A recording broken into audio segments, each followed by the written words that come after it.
Hello everyone, and welcome to the video where I'm going to talk about infinite limits and limits at infinities. Basically, in this video we're going to cover examples where I will show you what does it mean to divide by zero. Will actually the world gonna collapse if I'm going to do that? And also I will explain the ideas of vertical and horizontal asymptotes, which is pretty fascinating. I will start with the intuition. Intuition is always nice to understand from the graph and numbers sense. Here's a graph in front of you, and as you can see in pink, the function is keep growing from negative infinity, and when x approaches 0, function is going up forever, up to infinity. To infinity and beyond, right? When the x approaches 0 from the right, then f of x again, in this case, goes to up to infinity. Then, not all books agree on this idea, but since left limit and right limit both go to infinity as x approaches 0, then the limit we're going to say exists, but it's infinite, and it's also plus infinity. But this video is not about that. This video is about what does this line mean for the function. This vertical line has a name, x equals 0 to 0, right? And we call it vertical asymptote, and I will call it VA, vertical asymptote. So what is happening with the limit as x approaches 0 from the left? Just like I told you from the graph, you can say it goes up forever, but what if I want to talk about the number sense? In the number sense, if I'm approaching 0 from the left, that means my numbers are negative but very, very small, right? So, for example, negative 0.1, negative 0.001, negative 0.0001, and so on. So they're becoming very, very small, but in a negative sense, because I'm approaching 0 from the left. Well, what is going to happen if I'm dividing by such a small negative numbers? Well, since in the denominator I'm working with x squared, here it is, x squared, right? Then, even though the numbers are negative, the square makes them positive. But I'm also thinking that I'm dividing by super small numbers, and dividing by super small numbers makes super big numbers. So if I'm dividing by negative 0.01 squared, I'm actually getting as an output 10,000. And the smaller the number in the denominator, the bigger the number as the output. It kind of makes sense. So at some point, the output becomes bigger and bigger and bigger, and that's exactly what illustrates going to plus infinity, up on the graph. But this is what I'm going to show you, how I'm going to show you the same idea from the number sense. So that means I can claim when the limit of the function of 1 over x squared as x approaches 0 from the left is plus infinity from both graphical point of view and numerical point of view. And let's do it a little bit faster from the right. When x approaches 0 from the right, what kind of examples you can think of? 0.01, 0.001, and so on and so on. Very, very small numbers, inputs, but positive. When I'm dividing by the square of those small numbers, the numbers become positive and huge. And it makes sense to claim that the more we go, the more we try, the closer whatever is in the denominator gets to 0, the bigger the output. And that's the idea here. So the idea tells us that this limit is in plus infinity as well. It depends on the book, but in this video, I will claim that since those two limits are the same, even though they're infinite, then in general, the limit as x approaches 0 of 1 over x squared will be plus infinity. Interesting idea. So, whatever I just mentioned briefly actually doesn't make sense, because in school we told you we don't divide by 0. Well, I didn't. I never divided by 0. As you can see, I'm just approaching 0 very, very close as I want. That's the whole definition of the limit. And numerically, it can mean anything I want, 0.000000001. And we're dividing by this number and maybe squared or maybe cubed. That means it even gets smaller. But dividing by such a small number gives me a huge number. That's the idea here. And by the definition, we're going to say that That's what we're gonna call infinite limits. When we're talking about the limit of the function as x approaches some kind of number. You see a, some kind of number, that's important. X approaches a number. In that case it was 0, but maybe it's 7.5 or pi. But the answer blows up to plus or minus infinity. Blowing up is official terminology. You can imagine some kind of explosion, but basically blows up means numbers are huge in positive or negative sense.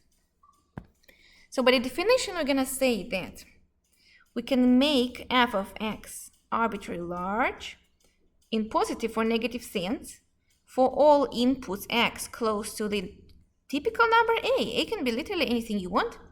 We need to do it from both sides at the same time. And maybe we even never hit a, like in this case, we never did. We never divided by 0 after all. We never actually checked what's happening at 0. But we could approach it as close as we wanted. So the same idea holds if you just do it from one side. But what's the difference? What do you think? If I do it from one side, then what kind of graph is going to be? For example, so I'm still talking about a. Here it is. But this time when x approaches a from the right, let's say f of x goes to plus infinity. Let's make it a little bit thinner. So graph of the function looks like this. Goes up to plus infinity as x approaches a from the right. When x approaches a from the left, let's now make it going down. Here it is, goes down. In this case, limit of a function f of x as x approaches a from the right is one thing, in this case plus infinity. And then as x approaches from the left, minus infinity. Then it means we have one-sided limit here. Then what's happening with the limit in general? Then the limit of this function as x approaches a, what do you think? Since the limit those two hands never met each other, then we can say that the limit doesn't exist like we always claim it, that if left limit did not meet with the right limit, then the two-sided limit does not exist. Vertical and horizontal asymptotes. Very fascinating topic. I call them VA and HA. It's just convenient to write it down. And VA, we already talked about it before right now. Basically, the idea is I'm approaching some kind of typical number, 5 or 10 or a, and the answer is infinity. That's suspicious, and that usually indicates some kind of unusual behavior, in this case, vertical asymptotes. To find it, just usually we tell you, check where denominator is a 0. Because that's exactly what we did. We had 1 over x squared example, where denominator was 0. It's 0. So that's where usually the vertical asymptote is located. So the definition will be, as x approaches a number, the output instead of the number gives you plus or minus infinity. That's how vertical asymptote can be defined. And when you located it, you will write down that the vertical asymptote happened at x equals that a, that number. So like I showed you, x equals 0 was the thing. Vertical asymptote, just like we had example with 1 over x squared, cannot be crossed. So the function goes up. The closer x goes to 0, the bigger f of x becomes 1 over x squared. And the idea is that this vertical asymptote, or any vertical asymptote, cannot be crossed ever. So I like to draw a funny picture. Guess, if you can guess who is that. Standing over here, or on the other side. And this guy, who is that? Did you guess? Says, you shall not pass. Cannot pass this, right? So that's the idea. Gandalf told you, then you cannot do that anymore. And the graph of the function will never pass this VA. On the contrary, when we talk about horizontal asymptote, it actually can pass it even many times. But at the end, it will just stick to it and will not reach it anymore. Very interesting idea. So what is horizontal asymptote? How does it even look like? The horizontal asymptote has exactly the opposite idea with the vertical asymptote. The vertical asymptote, input approaches a number, but output gives you infinity. For horizontal asymptote, it will be the opposite. I'm checking what's happening at infinity. And when I want to check, and I usually assume like what happens at infinity, probably infinity, not really. Sometimes a function at infinity can stuck at some kind of output and becomes very, very close to that output. And that output, you see, I cross it actually many times, but at some point it will get super, super close to it, but will never reach it. And that's what I'm gonna call HA, horizontal asymptote. So the definition for this one will be the limit, and I can check to find horizontal asymptote, you need to check behavior of the function at two sides, plus infinity and minus infinity. Because actually the both sides, it can be different. It can have two different horizontal asymptotes. If it gives you infinity, then it's not a horizontal asymptote. The unusual behavior when the answer is a number. So at infinity, you expect it will be huge or small, but at some point it gives you a number. That's very interesting. So some of the examples in biology, if you have a fish tank and you you put there a guppy fish, they will reproduce with no predators, and you want to check for infinite amount of time, and you think, okay, they will reproduce forever. Not really. At some point there will be a lack of space and food, so at infinity the reproduction number will stuck at some point, some number, and they will just regulate the population around, say, 35 fish only, or whatever. To find horizontal asymptote, you need to set the denominator to go to infinity. That's the idea. Plus or minus infinity. So you set it yourself. You create its limit and see what's gonna happen. If the answer is some kind of infinity, then you move on. But if it's a number, then that's what you call HA. The idea here is x is huge, but f of x is a number, or go close to a number. So approaches a number. That's the idea. Example. Here's the example, a very classical idea of f of x equals 1 over x. So the previous example, 1 over x squared, both hands looked up. In this case, let's see what's going to happen. And I'm asking you to find a vertical asymptote and horizontal asymptote. And I gave you the steps already. For vertical asymptote, you look for the denominator to be 0. For horizontal, you set up the infinite limits. So you can pause right now and try it yourself, and then keep going with the video. For vertical asymptote, VA, find where denominator is 0. Okay, limit as x. I will actually even show you this way. I will even show you like this. 1 over x. Well, where x is 0, where denominator is 0, at x equals 0. So that's our candidate for the vertical asymptote. But the thing is, you kind of want to know how your function behaves there. So I'm already guessing that something happens at 0. Here it is. The thing is, sometimes just division by 0, just something that gives you 0 in denominator, that might be a whole. Sometimes it may be a whole, question mark, or vertical asymptote. So which one then? To check that, you check limits. If you have one or both limits to be infinity, then that's VA. If you have some kind of factoring happening and simplification happened and the answer is a number, then it's a whole. So I will check both limits. X approaches 0 from the left and from the right. When x approaches 0 from the left, I'm dividing by very small but negative numbers, like negative 0.00001. 1 over some very small negative numbers gives you very big negative number. What is the biggest negative number? And not number, of course. You know, that's negative infinity. That's the idea. I will summarize it right now in a second, don't worry. When x approaches, so let me graph it for you. That means when x approaches 0 from the left, f of x goes down to minus infinity, down. So on the left, the numbers are huge but negative. That's why the f of x goes down on the graph.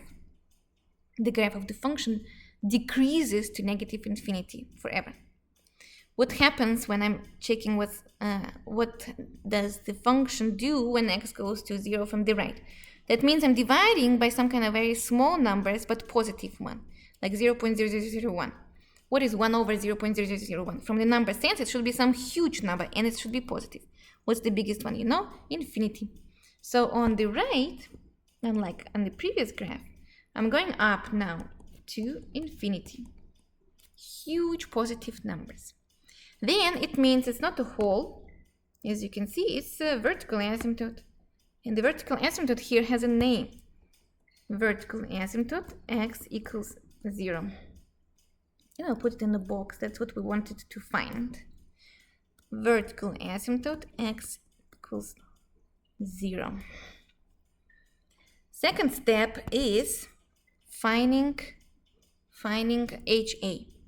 To find HA, you set up the infinite limit. So I would say you set up the limit at infinity. That's the difference between infinite limits, those were infinite limits, and limits at infinity. Limits at infinity is the limit of the function you're working with as x approaches plus or minus infinity. Let's check plus infinity first. What happens when x becomes very, very huge in the denominator? So let's think, we're dividing by a million. That becomes very small number, 0.00001. We're dividing by a million. Imagine a pizza, right? And you want to have an enormous amount of slices. The more you divide, the smaller the result becomes, right? It just makes sense. So the bigger your number is in the denominator, the smaller the output.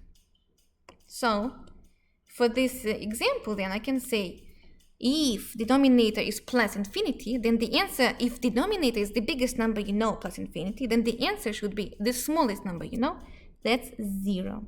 And it should be plus 0, but since 0 plus 0 is still 0, it doesn't matter. Same idea with the left-hand side. You should check both sides because technically speaking, horizontal asymptote can have two different horizontal asymptotes. But in this case, it's the same one. So the answer will be, I'll do it in green, HA is y equals 0. Here it is. So what I did, I checked what is happening with the function, both on the left and on the right. When I sent the function go very, very far to the left and then very, very far to the right. On the left function, the x, the input, went to the negative infinity. But the output, instead of becoming some kind of negative infinity, stacks. So you see it stacks like this. Stacks around HA, y equals 0. Same on the right. I'm sending the input to go very, very far to the right. And f of x shrinks to 0. It approaches 0 very, very close, but never reaches it. That's exactly what HA is. Put it in the box. Here it is. And that's the idea. That's how we work with limits. Now, how do we actually work with limits? So there's a official way to do it and a fast way to do it, which involves intuition. I like teaching the one with intuition more, but of course I will introduce the official one first. That's the one you can see in the book you're working with and in your homework. And then I'll tell you the shortcut. The shortcut uses intuition and will help you a lot to be fast on the tests. So the official way says, if you're working with limits and you have a ratio, like this example, limit as x approaches infinity, 3x to the 5 minus 4x squared plus 3x minus 10 all over negative 10x to the 5 plus 3x minus 1500. You need to divide both numerator and denominator by the highest power of x in the denominator. So denominator is important. Okay, let's find the highest power in the denominator. Well, it's not x to the 0, it's x to the 0 over here, because x to the 0 is 1. Not x, the highest power of x in the denominator, that's what I'm looking for. That's x to the 5. Be careful because it's not always the first term, okay? It's just nice to order it this way, but actually we might trick you a little bit and switch order, so be careful with that. Okay, I found it. Here is the here is the highest power of x in the denominator. So we'll divide everything, the top and the bottom, by this guy, by the x to the 5, basically. Be careful, always keep writing limits. If you don't write limits, we're probably going to take points off from your exam, because you have no right to skip the limit like this. Limit means approaching something, not just equal to that something. Not necessarily equal to that something. So, here's limit, and I'm going to have a huge fraction, and I will zoom in, not to make mistakes, and I will have 3x to the 5, remember dividing by x to the 5, over x to the 5, minus 4x squared over x to the 5, plus 3x, let me put it higher, 3x over x to the 5, minus 10 over x to the 5, all over negative 10 x to the 5 over x to the 5, minus, or not, plus 3x over x to the 5, why it's so low, but yeah, minus 1500, let me delete this guy, over x to the 5. Whew, done. Not too bad. Now, as x approaches infinity, here it is. What happens with those tiny fractions? If you go and check laws of limits, you can see that there is a law that says you can, instead of doing the whole fraction, you can do piece by piece and then collect the results. So let's see what's happening. X to the 5, I will do it this way. I will first simplify, and the simplification will tell me x to the 5 and x to the 5 simplifies as everything. Don't forget to write limit. X goes to infinity. That will be 3, because x to the 5 over x to the 5 is 1. Minus, then x squared goes away, and x to the 5 becomes x cubed. So it's going to be 4 over x cubed. 4 over x cubed. Nice. Now, what happens here? X goes away and x to the 5 becomes x to the 4. Check laws of exponents if you don't remember how to simplify those little things. Plus 3 over x to the 4 minus, nothing happens here, 10 over x to the 5 stays the same. X to the 5 and x to the 5 goes away again, and this time it's negative 10, plus x goes away and x to the 5 becomes x to the 4, 3 over x to the 4, finally minus 1500 over x to the 5. Nothing happens here. Finally, last step left. X goes to infinity. Here it is. What happens with x, with all those little fractions over here when x goes to infinity? Well, we're dividing by infinity all the time, so we're dividing by a huge number. So the result will be the smallest number. That's 0, 0, 0, 0, and this guy is 0, and this one is 0. So write down what's left. What's left? You can still write down the limit right now, or you can finally quit writing limit because x already is approaching infinity, and you have 3 over negative 10, which is negative 3/10, and that's the answer. And that's the official way you're supposed to be doing this problem. Divide both numerator and denominator by the highest power of x in the denominator. I'll teach you the shortcut, because that's what I like to do, and we're going to do exactly the same example in 3 seconds. 3 seconds. I can wake you up at night, and then you will be able to give the answer for this problem without making so many complicated divisions and things like that, because I will teach you the intuition. So intuition, and this is only the way I teach it, so you can always say you don't like it and find some other explanation. Cases. Case number 1. I'm having a number, and I will call number A. It's just nice. A is a number. I'm working with a limit, and in the limit I'm having a number, and in denominator I'm dividing by some kind of infinity. So that's a limit. I'm talking about limits again. Limits, but now this time intuition, working with limits but intuitionally. If I'm dividing a number by the huge infinity, it's like you're dividing by the biggest numbers you can imagine. What's the answer? The answer is the smallest number you can imagine, and that's 0. Vice versa.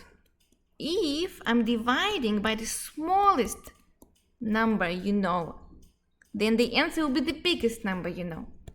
So when I'm dividing by 0, then the answer will be some kind of infinity.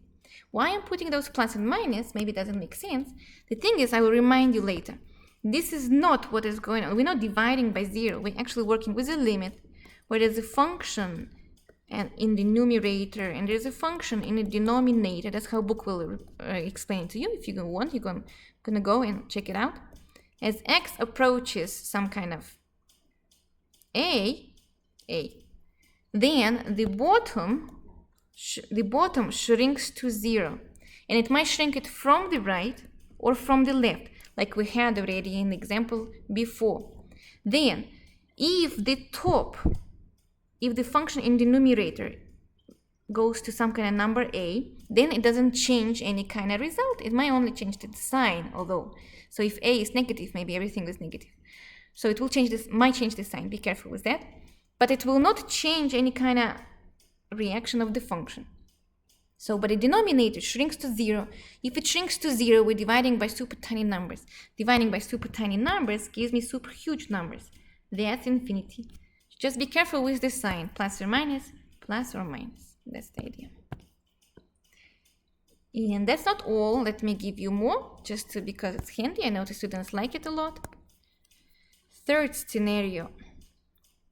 If I have 0 dividing by a number, again, at the numerator there is a limit that goes to 0, and at the denominator there is a number or a function that goes to that number, then it's just 0. Okay, 0 over a number is 0. There is no surprises here. The same is plus minus infinity. If there's a plus minus infinity at the top, and I'm dividing by a number, the answer will be plus minus infinity. Okay, that just makes sense. And these two, just more intuitive in this case. And also, there might be a case when you have a D and E. Remember that a over 0 might give you case D and E. Limit does not exist. Why? Remember, when left limit did not meet with the right limit. That's the case. Now let's do this example, but much faster, and just in a second. Explanation will take more than a second, but when you get it, you're like, wow, it clicked, and I can give you exam. Multiple choice parts, you'll be just doing it so fast that you will see. My students always do exams faster because I explain those little hints how to go fast. So keeping in mind what I just told you, the idea I'm writing here, the idea for you, find the leader in the numerator, find the leader in denominator, and then compare how do they behave. By the leader, I mean the highest power of x. Because technically speaking, with those polynomials, all other parts will follow the leader. So, negative 10 is just a constant. 3x, not big enough. Negative 4x squared, that's bigger. 3x to the 5 seems to be the leader. And you can actually check it from the graph that indeed, these little parts over here, they might change behavior at some point, at some moment, but at infinity. All these guys, they follow the leader at infinity. That's important. Because x to the 5 increases to plus infinity at infinity. And at plus infinity, it increases to plus infinity faster, the fastest from all of these guys. Okay, finally at the bottom, not negative 1500, even though the number looks big. 3x goes to infinity because it's just a constant, right? Negative 1500, just a constant. 3x at infinity goes to infinity, but negative 10x to the 5 expands to infinity, in this case negative infinity, faster than everyone else. Then you can say that this limit at infinity, that's important, only at infinity this idea works, not at anyone else. This limit behaves like, I would even say it is the same as limit as x approaches infinity of just ratio of two leaders, 3x to the 5 and negative 10x to the 5. And then you just calculate the answer. X to the 5 cancels x to the 5. It's not always the same. Sometimes leader at the top might be greater or leader at the bottom. But in this case, if they cancel out, then the answer will be the ratio of the leading coefficients, which is 3 over -10. And it's exactly the answer we got before, but in 5 seconds versus we're dividing and all of this. Compare. So the answer will be if you end up to have x to the same power over x to the same power, then the answer always becomes the ratio of the leading coefficients. The ratio of the leading coefficients. That's kind of cool idea here. If the numerator is higher, that will be this idea when we have infinity. The top wins and the bottom just cannot catch up anymore. Then the answer will be plus or minus infinity. If the infinity denominator wins, so the exponent at the bottom is higher, then the infinity at the denominator expands faster and the answer is 0. That's how you know. That's how you know.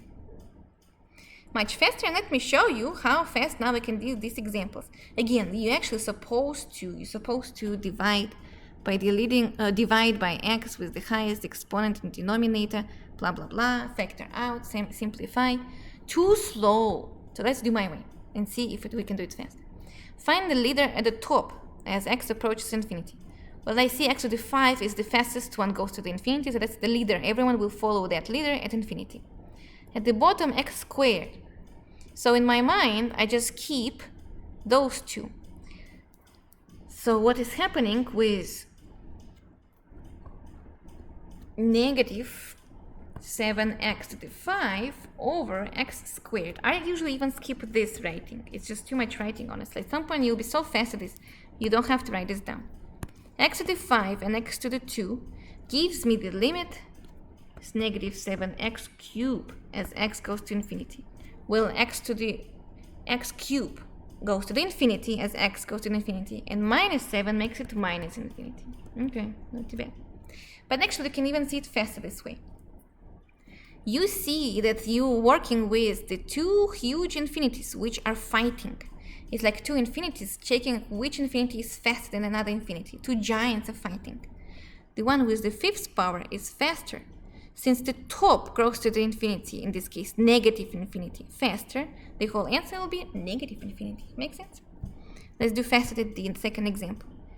The leader at the top is negative 7x to the 5. The leader at the bottom, x to the 8, because it's the highest exponent here for x. Then, who is gonna win? X to the 8 expands to infinity. Check the sign, plus infinity, but in this case, actually it's even. Faster than x to the 5 times negative 7. Then, denominator blows up to infinity. If denominator blows up to infinity, you're dividing by the biggest numbers you can imagine, then the answer will be the smallest number you can imagine, which is 0. Boom, done. The answer is there so fast. Square roots. I know people don't like square roots, but actually I will show you how you still can work with this. Leader at the top at infinity is 24x squared. The leader at the bottom is 16x to the 4. And when you want to write down a new limit, you should not avoid a square root, because technically speaking, you're working with a square root of 16x to the 4. So this limit will be at infinity, only at infinity. These two fractions, these two ratios will behave the same, just like 24x to the squared and a square root of 16x to the 4. Simplify. Limit as x approaches infinity, 24x squared divided by 4x squared. And now you can compare. Either you actually cancel out, or you see that since the exponents are the same, you can circle them right now. Then the answer will be the ratio of the leading coefficient, 24 over 4, that's 6. So the answer in this case, you look at this ratio, you look at those three ratios, and you was asked which function at the top or at the bottom goes to infinity faster. For the first case, since the answer is minus infinity, that means the top wins. And for the second case, since the answer is 0, means the bottom wins. For the last case, the answer is a number, some kind of number, 6. Since it's a number, you can claim that the speed of the function in the numerator is the same as the speed of the function denominator with coefficient 6, so rate 6. That means the top one faster by 6, I would say. That's a pretty cool idea here. And I would say that the second question is, why we always work with polynomials? What if it's not just polynomial and we're working with speeds with other functions? Like I want to work with these kind of examples. You have exponential function or logarithm and then x to the 10. How would you find a leader if it's all gonna messed up? And who is faster, exponential function or negative 3x? Or logarithm function or 5 times x to the 10? That's where my other video going to be handy, which is called speed of functions in infinity. Check this video out because that will help you on the exams quite a lot and definitely speeds up the progress of your work. And before we're gonna complete the video, I wanted to show you what do I mean by the leader for each side. What does it mean that other parts actually following the leader? So here's Wolfram alpha, and I grabbed the last example we got, where we had the ratio of 24x squared plus 2x plus 1 all over square root, 16x to the 4 plus 3x squared. And you remember I told you this is the leader, square root of 16x to the 4, which is 4x squared. And the leader of the numerator is 24x squared. 24 over 4 gave me 6. And indeed, look at that. When x goes to infinity, the function stacks, even though it crosses a couple times, it stacks around HA, that's horizontal asymptote, x equals 6, both minus infinity and plus infinity. See? Pretty cool. So the next thing I wanted to show you is the graph of two different functions, numerator and denominator, graphed separately. You see, they both grow to infinity. That's exactly what I mean by the competition between the function at the top of the ratio and the function at the bottom of the ratio. Who is going to win? In this case, it looks like the top goes faster to the infinity. And the top should win. If the function in the numerator goes to the infinity faster, the answer probably should be infinity. But we got 6, as you remember. So what's wrong? Nothing is wrong. Just the inputs are too small. 10,000 is too small to see the actual behavior. It seems like the higher x we get, the more this function gonna shrink to each other. For example, if my input is 5 times 10 to the 8, then it's one line. They completely merged. That's the pretty cool idea here. Completely merged. And because you always want to check the behavior of the functions at infinity, huge numbers. Even though at 10,000 they're still not the same line, at some point you see it actually looks like a tangent line. They actually flat up like this and looks like the same thing. And that's why when you divide those two speeds, they look the same, and only the difference is that at the numerator, the function is 6 times faster than the denominator. Then I wanted to tell you the idea of following the leader. So here is a function in the numerator, 24x squared plus 2x plus 1. And I told you, find the leader. The leader is 24x squared because x here has the highest exponent. The graph looks like this. Will it be different if I, instead of plus 1, add 10,000 or whatever it is, 100,000 here? You will say, well, it should be different. I said, no. At infinity, this is just a number that follows the leader. At infinity, 2x is a little part that follows the leader. Wherever the leader goes, everyone goes. Since the leader, 24x squared, at infinity goes to plus infinity, everyone else will go. Let's check. Will it change the behavior or not? You can say, well, because you added it, let's subtract and make it even bigger. Nope, still gonna be the same thing. It will just change something a little bit where the numbers are not big. You see, it shifted everything. You know what is a vertical shift? It shifted everything down by this huge number I just made up, right? 100 millions. But at infinity, it still goes up. How about 2x? What if I just delete it? It will definitely slow down the speed by a lot. Will it still go to plus infinity? Yes, it is. See, it's pretty cool. What if I do minus x squared and not just x squared, I will do like million or whatever it is, number x squared. Then maybe it will go down because, oh, not x squared is bad. because the leader is x squared. So just x. Maybe now it's gonna go down to minus infinity because its number is big. Not really. Okay, it did in this example. Oh, the computer cannot calculate anymore. Now we need bigger numbers to see the big picture. And it might not be able to calculate it. Oh, it did. Still goes to plus infinity. Told you so. So that's the idea of a leadership. Kind of, I don't know, that's my terminology, so you don't have to like it or follow it, but I like teaching it this way, and I can see that my students finish exams faster because they understand the idea that negative 7x to the 5 is the leader of the polynomial with negative 515x squared plus 10, and so on.